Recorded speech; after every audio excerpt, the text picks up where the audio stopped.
Raging there.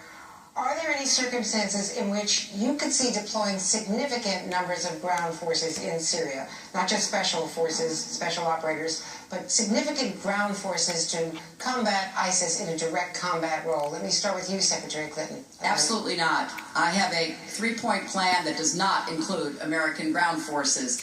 It includes the United States leading an air coalition, which is what we are doing, supporting fighters on the ground, the Iraqi army, which is beginning to show more ability, the Sunni fighters that we are now helping to reconstitute, and Kurdish fighters on both sides of the border. I think we also have to try to disrupt their supply chain of foreign fighters and foreign money, and we do have to contest them in online space.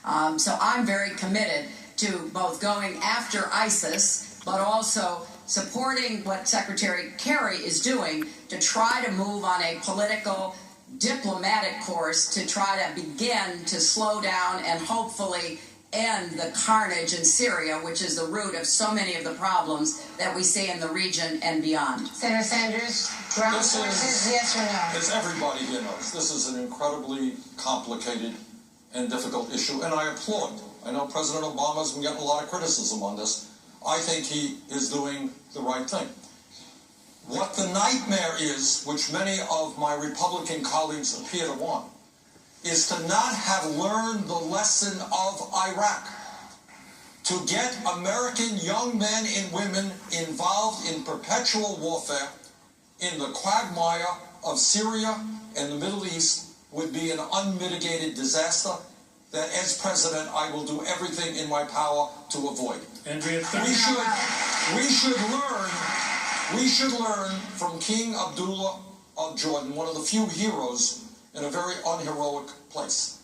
And what Abdullah said is this is a war for the soul of Islam, and that Muslim troops should be on the ground with our support and the support of other major countries. That is how we destroy ISIS, not with American troops in perpetual warfare. Governor O'Malley. Thank you. Andrea, governors have led us to victory in 2 world wars by doing what America does best, and that is by joining forces with others, by acting in coalition.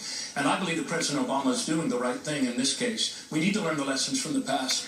We do need to provide the special ops advisors. We do need to provide the technical support. But over the long term, we need to develop new alliances. We need a much more proactive national security strategy that reduces these threats before they rise to a level where it feels like we need to pull for a division of Marines. And I also want to add one other thing here. I appreciate the fact that in our debate, we don't use the term you hear Republicans throwing around, trying to look all bravado and macho, sending other kids into combat.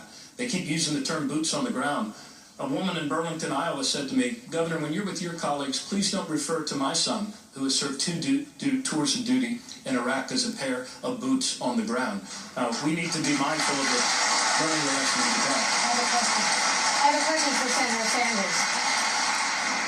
Did the policies of the Obama administration, in which Secretary Clinton, of course, was a part, create a vacuum in Iraq and Syria that helped ISIS grow? No, I think the vacuum was created by the disastrous war in Iraq, which I vigorously opposed. Not only did I vote against it, I helped lead the opposition. And what happened there is, yeah, it's easy to get rid of a 2-bit dictator like Saddam Hussein, but there wasn't the kind of thought as to what happens the day after you get him and what kind of political vacuum occurs and who rises up. Groups like ISIS. So I think that President Obama made a promise to the American people when he ran. And he said, you know what, I'm going to do my best to bring American troops home. And I supported what he did. Our job is to train and provide military support for Muslim countries in the area who are prepared to take on ISIS. And one point I want to make here that is not made very often. You have incredibly wealthy countries in that region. Countries like Saudi Arabia, countries like Qatar. Qatar happens to be the largest, wealthiest country per capita in the world. They have got to start putting in some skin in the game and not just ask the United States to do it.